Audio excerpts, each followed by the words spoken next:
USDM is officially here. Cardano's got a brand new fiat-backed stablecoin.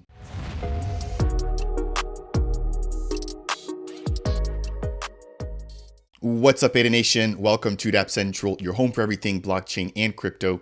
I'm your host here for Reed. Like I just mentioned there, we've got a brand new stablecoin in town through USDM being minted by the official Mehen team. Now, I just sat down with Plutus Plumbus to get a more technical look as to how this platform works. And so stick around for that interview towards the second half of this video. But without any further ado, let's review the recent announcement and some of the information that we have with respect to the asset name and policy IDs for USDM. So this was just released, sent out to all the members on their subscriber list. So if you have not already subscribed to the Mehen mail list, make sure to do so to get all the updates when it comes to developments for their stablecoin. It reads, USDM is officially here with the official policy ID listed right below. I want to take a moment to make sure to let you know before you interact with any token listed as USDM, make sure to double check the token policy ID. There are scammers looking to take advantage of token launches, including this one here when it comes to the Cardano community. Now it reads, institutional investors will now begin to go through the onboarding process, which may take 1 to 2 days. This means USDM will slowly be arriving on chain the week of the 18th. Scrolling up, we've got this picture here breaking down all the information that we know surrounding USDM. So the first ever mint amount being 420 USD and 69 cents. Now, the amount in circulation, I believe, is right at about $500 in the reserves. Keep in mind, this just came online no more than about 30 minutes ago, and we don't have institutional investors or businesses being able to mint or having minted yet. As they begin to mint and bring in their fiat into the reserves, that number will grow. Now, during my sit down with Tristan, core developer for the smart contracts for Mehen, he highlighted how we can verify the Oracle feed, which is tied into every single transaction that takes place when USDM is minted. Here we've got the description of the token, we've got the website associated with it, the fingerprint, the policy ID, the asset name, and then all the metadata associated with the asset. Now, in my sit down as well, Matt mentioned the fact that the USDM token is made up of a SIP68 NFT and then a fungible token as well. So all the metadata is captured as a part of SIP number 68 in that NFT, allowing for the team to update the description at any time that they wish.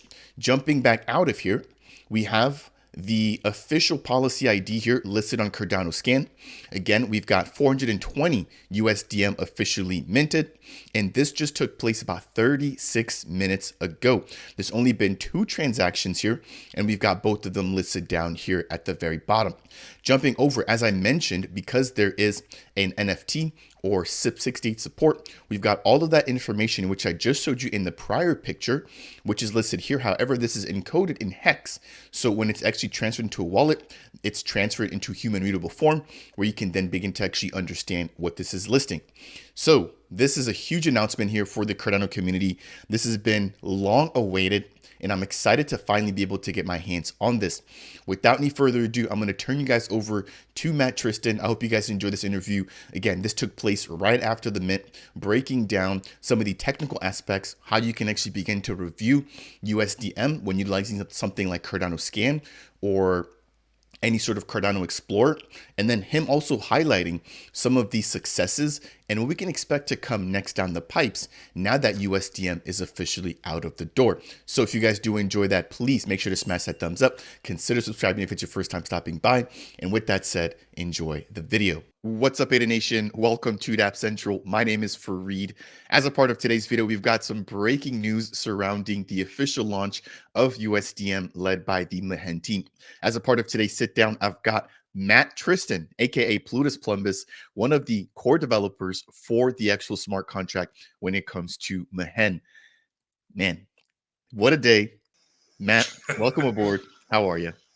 I'm doing good. It's been a crazy day, I would say it's been like probably 48 hours of like strenuous testing and sanity checking, and which it all came through fine. But it's really good to have that peace of mind and spend like that much time testing. So yeah, like let's talk about USDM and like the policy and basically how to tell if you have a scam token or not. I do want to go ahead and just give you and the entire team some well overdue praise. Obviously, yourself, your Plutus. There's also Matt Nash. There's also Matt Ploman, Jillian Yep, Ploman, Steve and Fisher, Stephen and Fisher, Block the Doc as well. CTO. Yep. So yeah, no, I mean, huge congrats to all of you guys. This was just released by you guys, the official minting policy ID, all the information surrounding USDM. And as you mentioned, we're going to be diving into Cardano's going to take a look at some of the aspects of the actual policy. So without any further ado, the floor is yours. I know you mentioned discussing SIP number 68. Do you mind quickly breaking down the importance of SIP 68 and how that ties into USDM? Yeah, so SIP68 is a method for registering token metadata. I think most people are familiar with using SIP68 to register NFT metadata, but not. But also, you can use SIP68 to register metadata for a fungible token as well, which is what we've chosen to do for the USDM stablecoin. So yeah. From there, I think, to kind of illustrate and talk about that, we can look at Cardano Scan. Sure And thing. and under the policy, you see two different assets, both named USDM. One of them is just an NFT that marks where the metadata marks the UTXO where the metadata is at. So if you actually click on the asset name for the NFT, Is that the first one up here? nope, the second one, Perfect. and then you go to transactions, scroll down, and then go ahead and click on that transaction. This one up here. All the way up, right there. And then scroll down, click on UTXOs, scroll down, and then on the third output down, click on the 1010 circle to the right of the address. This one right here. Yep. And click inspect. So this is a cool thing about SIP68. This is actually the metadata. So what you were just showing at the beginning of the video, all of that, where that metadata is coming from, it actually is coming directly from this datum here. The only difference is the text is encoded in hex. But when it gets displayed on wallets and stuff, it gets parsed out to regular text. So that's a NFT essentially that has this metadata, so that it can so that metadata can be accessed and referred to with the token. What makes this really cool is you have this decentralized way of registering metadata. It doesn't need to be managed by a centralized entity like the Cardano token registry. Not that the Cardano token registry is bad. I think probably the best thing right now for most projects is to do both SIP68 and register tokens on the Cardano token registry. But right now we have SIP68. We are going to eventually make a registration on the Cardano token registry as well, because certain projects, they refer to that, and I think it's a good idea to do both. But to kind of talk about some of the blockchain tech, USDM is a cool like SIP68 fungible token, which I think is a really cool example because I think people are more familiar with SIP68 as NFTs. So yeah, so when people go and see the policy and they see another USDM, it's the NFT that stores the metadata. And then if we go back, we can go back even further and we can see the official USDM. Okay, yeah, let's click on the top one. So this is the USDM that people are going to be using in DeFi and trading and all sorts of things like that.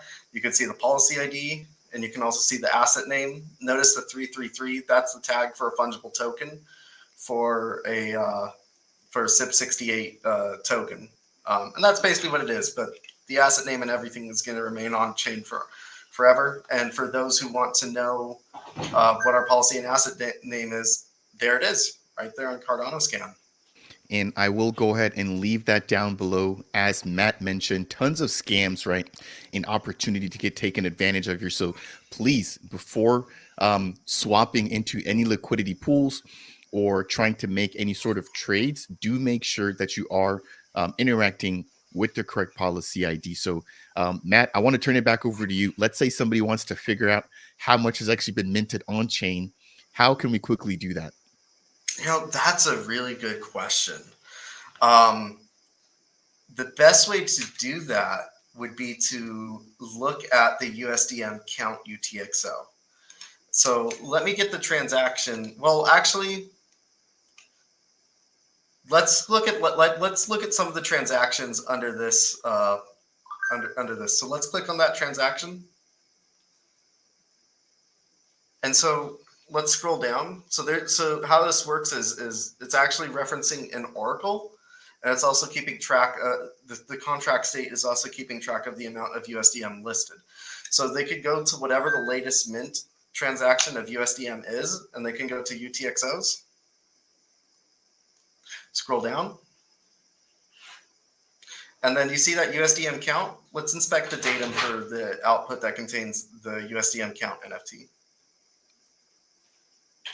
And you can actually see in there an integer that contains the amount of USDM minted. Of course, not formatted for the 6 decimals, but once once it goes into people's wallets and stuff like that, then it shows like the 6 decimal places. So yeah, that's one way people can see it. Another way is you can also go back and just check directly what the current amount in circulation is in Cardano Scan. So we can go back and look at the USDM token directly. And on the right there, it shows total supply for, $420.69. So yeah, those are 2 ways. But I think I'm particularly proud of like the transparency, that being able to view the datum and being able to cross-reference that datum with that total supply in order to make sure that we're not minting more than we have in our reserve.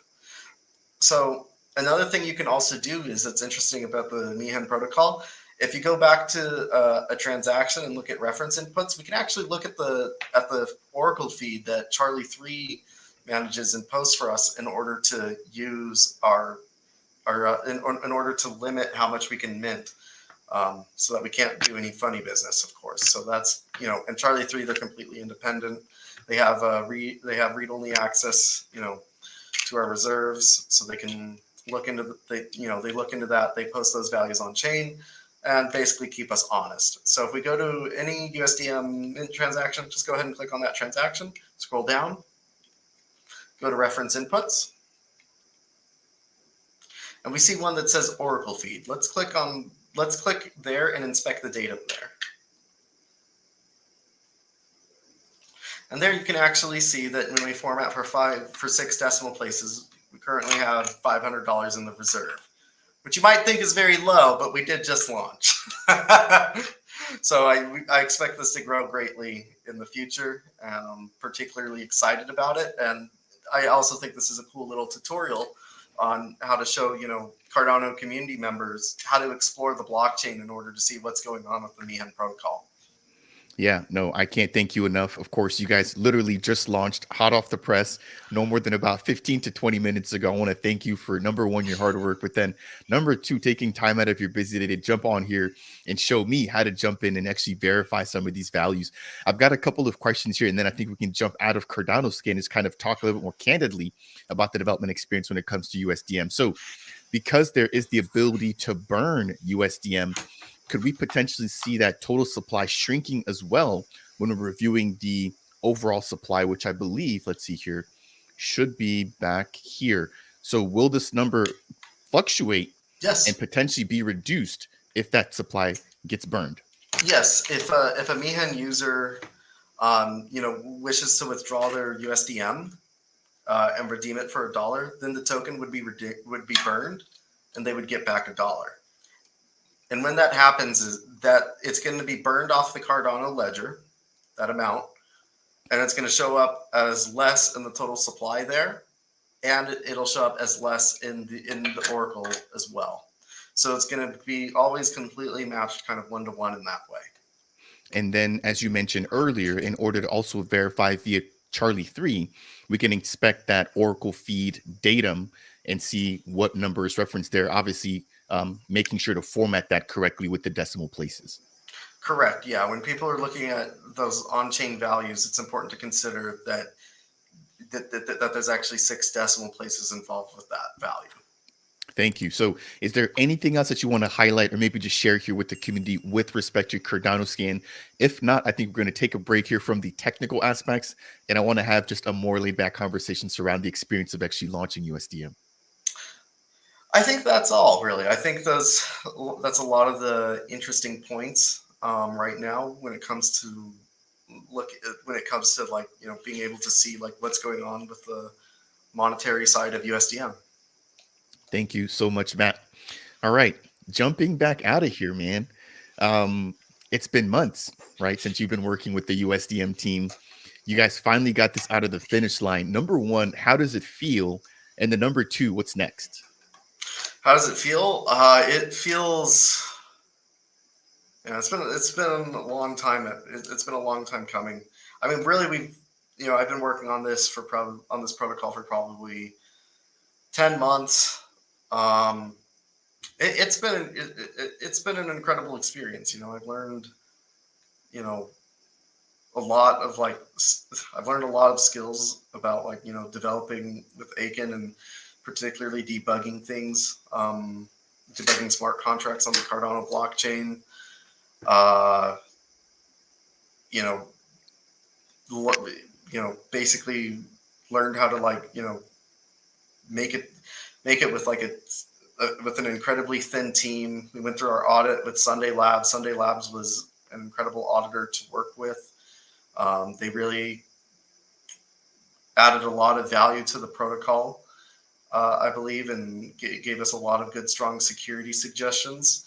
And I think they really took care of us in the audit, and it was a very pleasant experience working with them and working with Pi Lanningham. I couldn't be happier with the result and with the criticisms that we received. Yeah, I mean, it's interesting because, again, a lot of criticism coming towards Mehen's way when the delay was announced, right? And I Yeah. could understand that. A lot of this space is extremely technical, as you just showed us there, right? With just that little glimpse into inspecting the datums, I'm like, man, there's a lot going on there.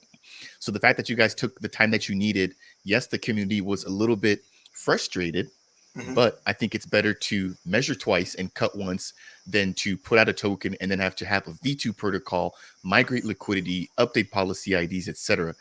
So again, kudos to you guys for taking the time to do that. Now, the second portion of that question is what's next? Are there upgrades? Is this the end for Mehen? What else can we look forward to moving forward? There is a lot. There's a lot. That's an interesting question, because there's a lot of directions we can go now, but at the same time, it's like we we need to we need to really be sure we have this product down and solid, and be sure we're serving the community as seamlessly as we can. Um, there's certain things that we can do. I'm going to say things that are possible, but I'm not going to speculate on like what we're going to do next. I think right now what we're going to be doing, right now in the short term, is really making sure that our mints and burns process is streamlined, that our clients are having a good experience. And I think that's what we're going to be focusing on. But there's lots more things we can do. The Mehen protocol is generic. We could just as easily, launch with support for any other stablecoin. Um, I'm not going to speculate on when we might do that, but it's something that we could do possibly. But I think right now the focus is really make sure the platform is good and make sure we have a good experience, user experience for clients. Um, that opens up the room for a lot of speculation, right? Yeah, yeah. I'm thinking about how many other types of fiat that are currently out there that could be adopted with USDM. So I'm really excited to hear about those possibilities. I guess in closing, because again, I want to respect your time. Is there anything that you want to share with the community that you think is important or that we just may not have touched on yet? Yeah, I just want to say thank you to the community, for being patient with us. I know the community has been anticipating this launch for a very long time. I know there was some frustrations about delays, and I know there was a lot of skepticism in regard to the protocol, and that I completely empathize with. I really think you know we try to take it with the perspective of you know let's launch, let's show people what we're capable of, let's do the tech, and then the community, will earn the community's respect, so to speak. I think, and I'm hoping that happens. Of course, we have to do a good job. We have to make a good user experience. We have to do all of that, and the work isn't over. It's just begun. But you know, today is a happy day worthy of celebrating, I also think. Yes. No, you should definitely be celebrating however you deem fit.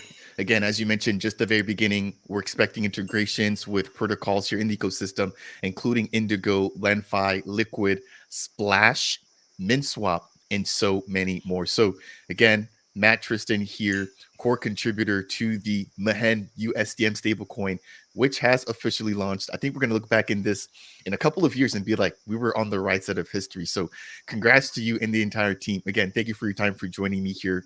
And that'll do it here for today's video. Awesome. Thank you, Farid. Thank you for having me.